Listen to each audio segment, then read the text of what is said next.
Hey there, it's Andrea, and welcome to the Voice of Influence podcast. Today I have with me Andrea Fryrear, who is the CEO and co founder of Agile Sherpas, an agile marketing company, which I'm really looking forward to learning more about.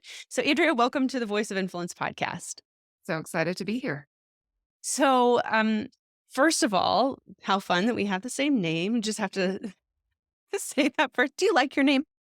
I do like my name. I know some people were like Andes for a while, but I've always been an Andrea. Yeah. Yeah. I've mostly been an Andrea. When I was 5, though, the movie Annie came out. I was totally Annie for, like, well, to some for, like, maybe 5 years of my life, but then to some of those adults that were in my life at that time, they still call me Annie. That's hmm funny. But anyway, it's fun. I like the word. I like the name Andrea. There aren't a ton of them. Not a No, ton of not a people have ton. I'm glad that it hasn't. We named my daughter Caroline because we thought it was kind of cool and old timey. And now there's Carolines everywhere. And so I'm glad that that didn't happen to it. us. Oh, shoot. Okay. So, Andrea, tell me about, Agile Sherpas first. Let's just talk about your business. What exactly do you guys do? Yeah, so we are a professional services business. I and my co-founder are both career marketers before we started the company, and we really saw how marketing processes were not keeping up with digital marketing activities, right? So we were trying to do these really sophisticated and awesome campaigns and use these really traditional old school waterfall project management ways of working to approach them, and they just weren't working together. And so you end up with campaigns take a really long time or are really out of sync with what an audience wants or both. Um, and so we both kind of realized that Agile, which is a methodology that was first developed for software and helped those folks to deliver value to their end users much, much faster, could work inside of marketing as well. And so we started Agile Sherpas to teach marketers how to do Agile in their unique part of the business. And it started off as a lot of training and education. And now that we've sort of established an understanding in the market, we do more end-to-end transformations where we talk about organizational structure, leadership, as well as team composition and education. So it's kind of grown and expanded over the last 5.5 years. Sure. So, okay. Tell me a little bit more about how Agile is really shaping the marketing of of your clients now. So it really allows them to get into much more of a dialogue with their customers. And so they can release something within a couple of weeks or months at the outside, put it in front of their customers, prospects, audience, and get a reaction, get feedback quickly. And then if it's resonating and giving them the outcomes that they want, they can double down on that thing, build it out more channels, more budget, more reach. Or if it turns out to be a learning opportunity or a failed experiment, they have not dumped their entire quarter or year's worth of budget into it and they can pivot away from it. And so it's a faster cycle. It's more centered around test and learn and dialogue with a customer or a prospect, as opposed to just this kind of like big giant blasted launch and, what we would call spray and pray in the marketing space. So it's a much more sophisticated, data driven way to run marketing, which is honestly how we should all be doing marketing anyway. And this is sort of the behind the scenes way to make that happen more smoothly. Hmm. All right. And you co founded with somebody else. Is that other person still in the business? And how do you guys work together? Yeah, yeah. So Peter Martin is my co-founder. It's funny, we never knew each other. Total like cold LinkedIn sort of message. I had been speaking and talking about Agile inside of marketing for a couple years because I had discovered it when I worked in marketing at a software company and I wouldn't shut up about it. I was all over the place. And Peter was really interested in Agile as well. And then eventually I had enough people asking me to help them do what I had done at my brand side job that I quit. And I was like, I could do this. I could be a consultant. Like, this could be fun. And I really just thought I'd be a solo consultant and that would be all I would do. When Peter saw on LinkedIn that I had left my job, he reached out and was like, all right, here's what you need to do. We need to make this more formal because he worked at a training company. Hmm. That if we did these two things together, I think it could be really exciting. We could help more people. So we met a couple times and decided to give it a shot. And now we're, 50-50 partners in the business. And so I'm CEO and he's COO.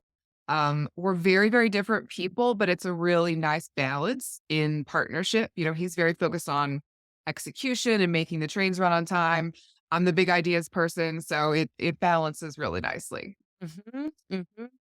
Yeah, I've been able to interview a few people that have co-founders or well, there's even like a co-CEO situation that I've noticed, but still it seems to be that similar the CEO or at least one person carries that bigger vision and then the other one is doing more of the execution side of things. And it's fun to see how people are able to, I guess, also just accept those roles. Yeah, like, I'm not be offended by the fact that maybe one's a CEO, it doesn't seem to be a problem at all. Yeah. Yeah, Yeah. it's yin and the yang, right? It's Yeah. equal. They're equal, partners. So, Andrea, what is, one of your motivations? What is one of your big motivations for what you do?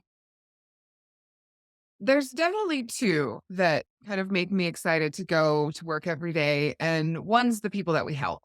You know, um, it can be sort of a nerdy profession to think about process and frameworks and, daily activities like that, but it really manifests in making people's jobs better.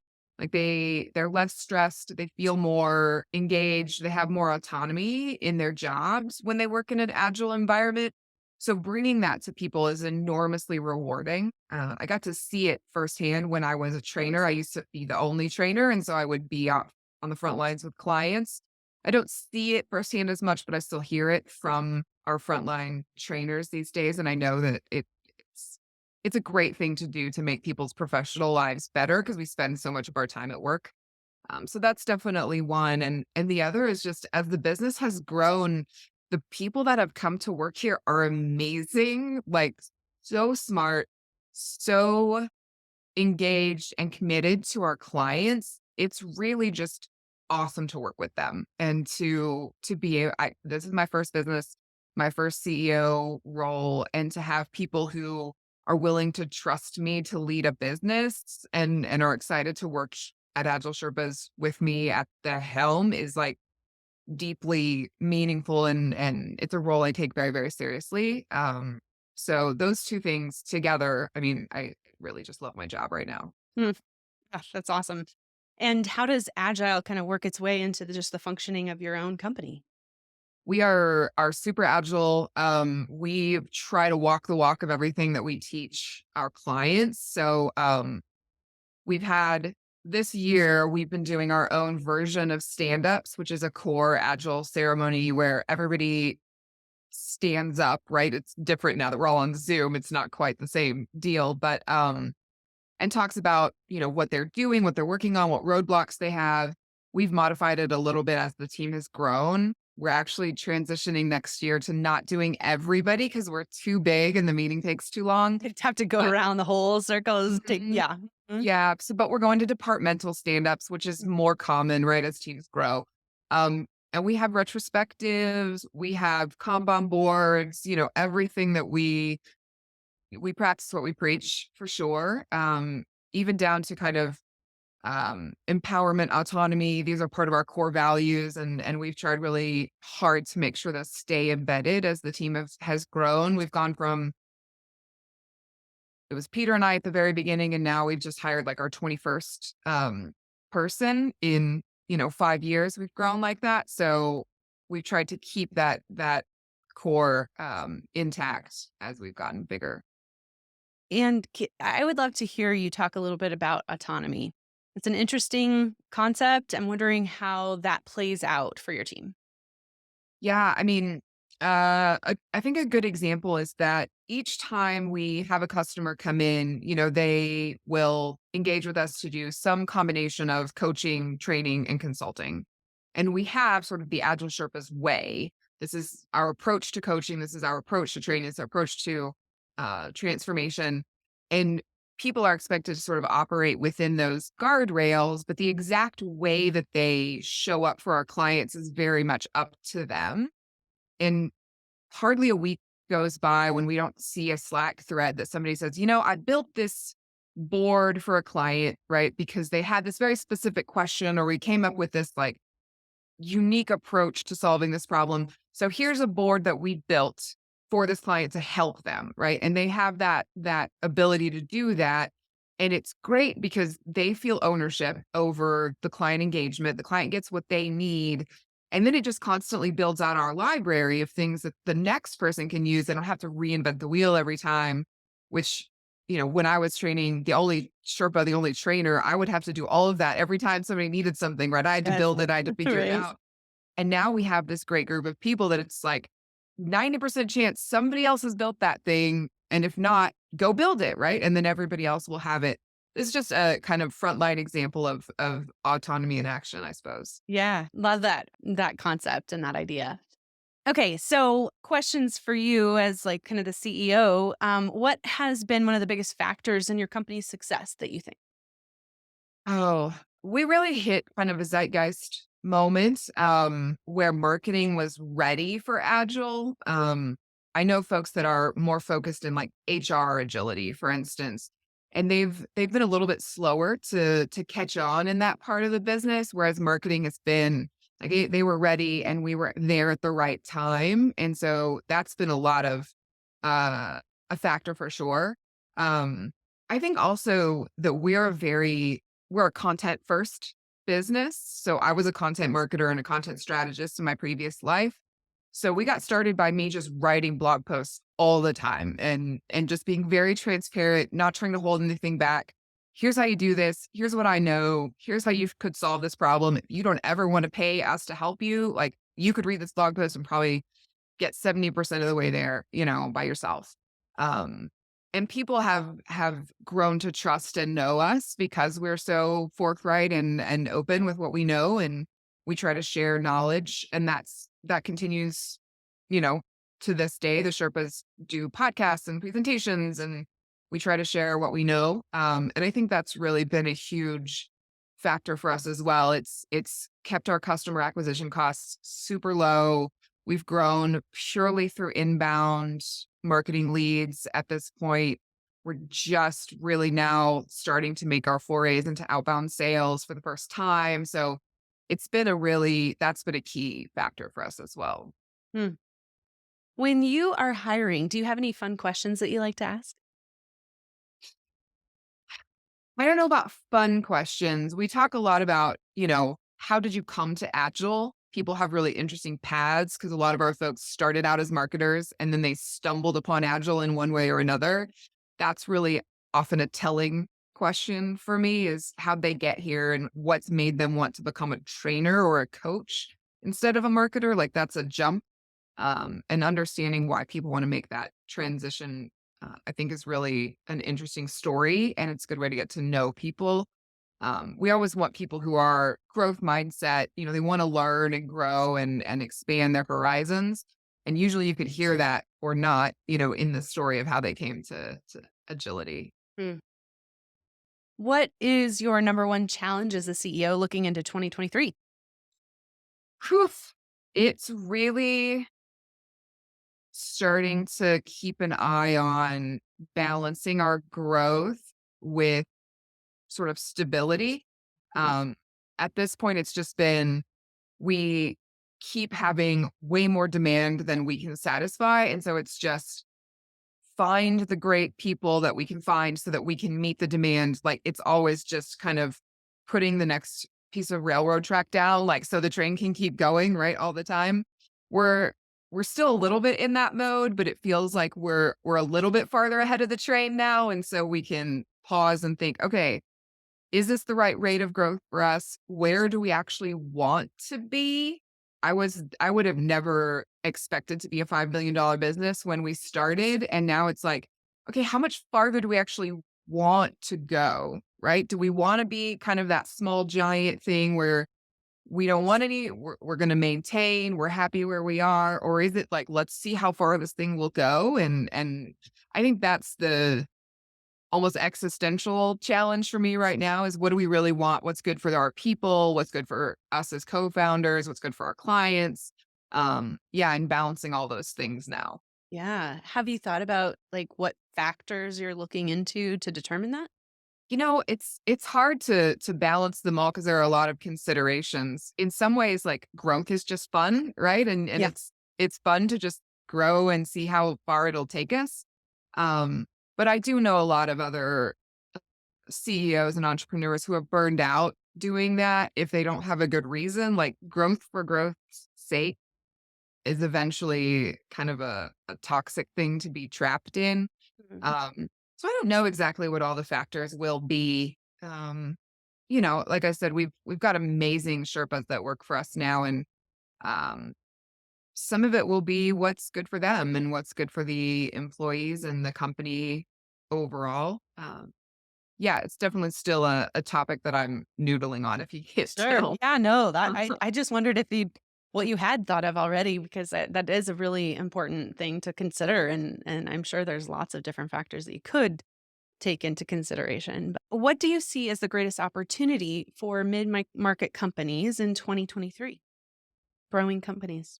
Yeah, I mean, I think it's being mindful about where your clients and customers are going to be in 2023.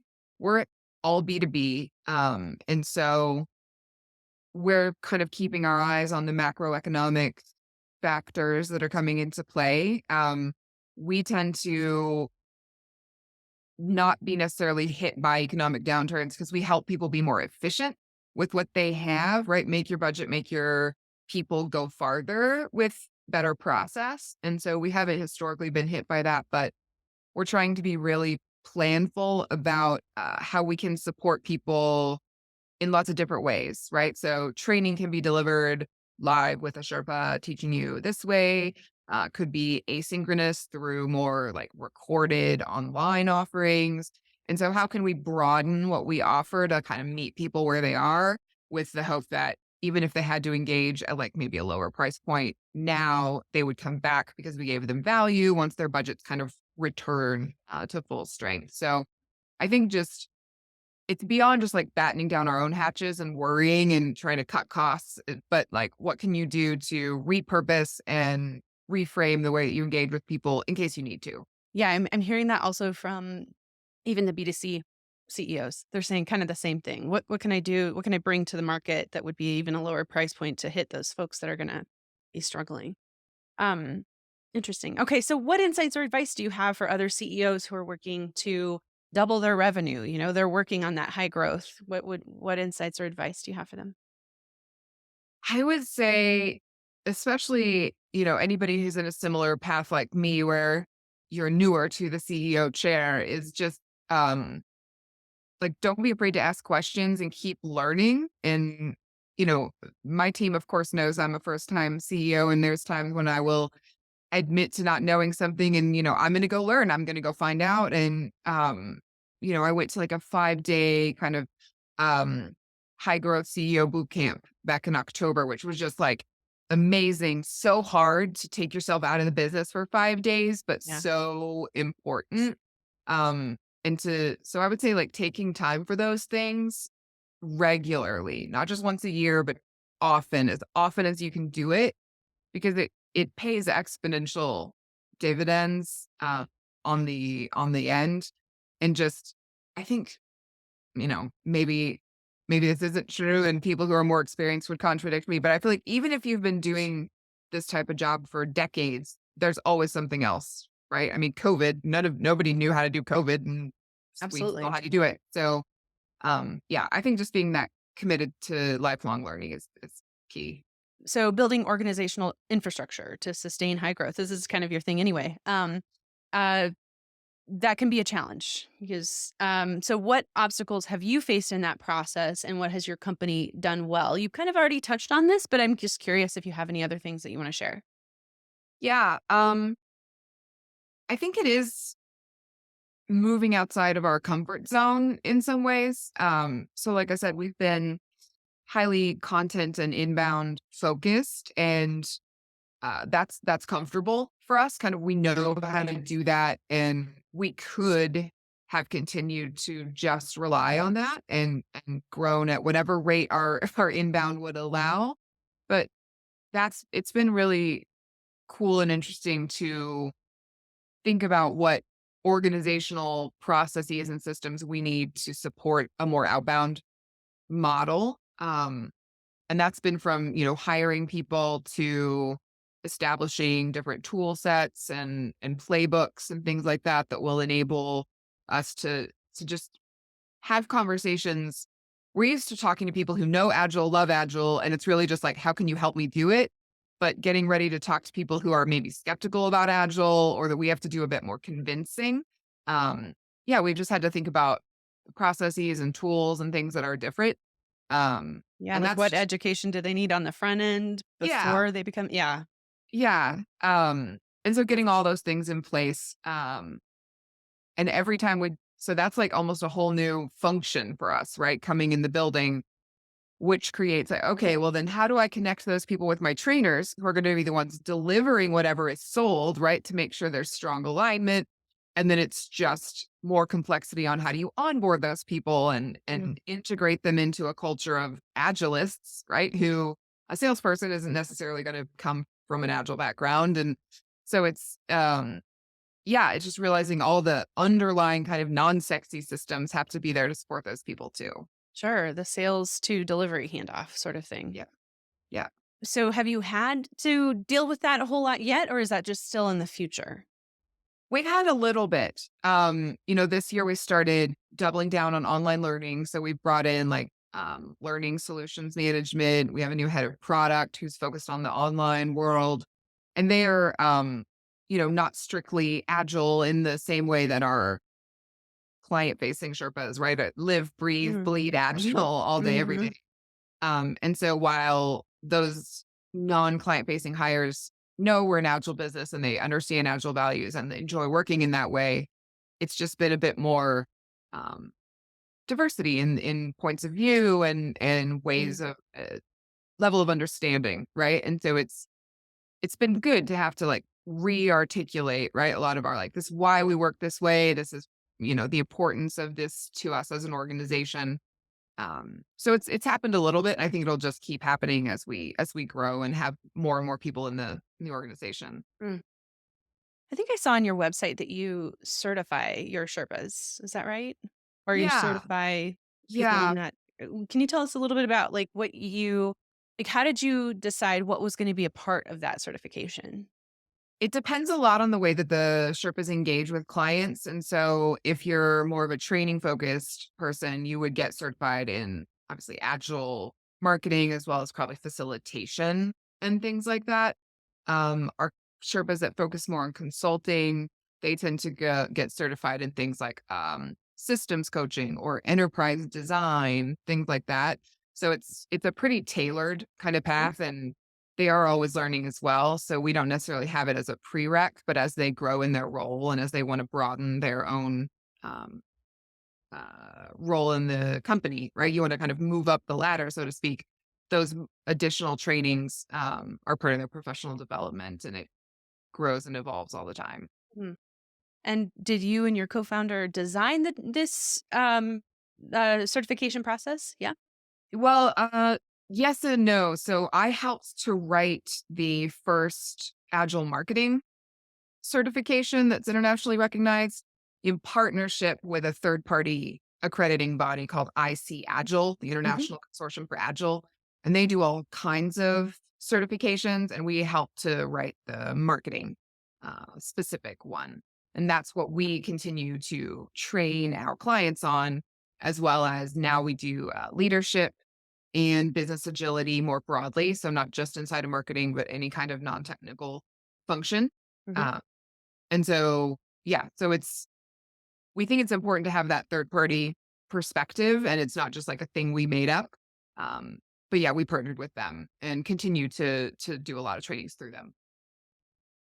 I'm gonna ask you one more question, but at first I wanna ask if there's anything else that you think that other CEOs would benefit to hear about, in regards to continued like, sustainable growth. That's been kind of a something that I've had to work on as the business has grown. Like early on, I didn't take a salary, right? Whatever was left over in profit, that's how I got paid. Mhm. And so it's been now I get a salary and I'm a proper kind of, have a role and a payroll and all that. Um, and so thinking about profit not only as a way to reward the employees for their hard work and we distribute profits and things like that, but to also take it and reinvest it back in the business, is something that I think is really crucial for sustainable growth and to not just kind of smash the piggy bank and take all the money out every single quarter or year, but to think about what is a 3-year path that you're trying to go down and what investments are required and how can you save for that or reinvest what you have now. Um, I think especially when people started out similar to where I did, which was just I was a solopreneur in a lot of ways, and it was just kind of eat what you kill sort of mindset. And now it's much more this is a business, and the purpose of the business is to serve clients and continue to exist, right? And not just to pay me at the end of the day. I think kind of shifting that mindset is really important. And then thinking about profit as a tool as opposed to just like a fun thing that you get to have at the end of every year.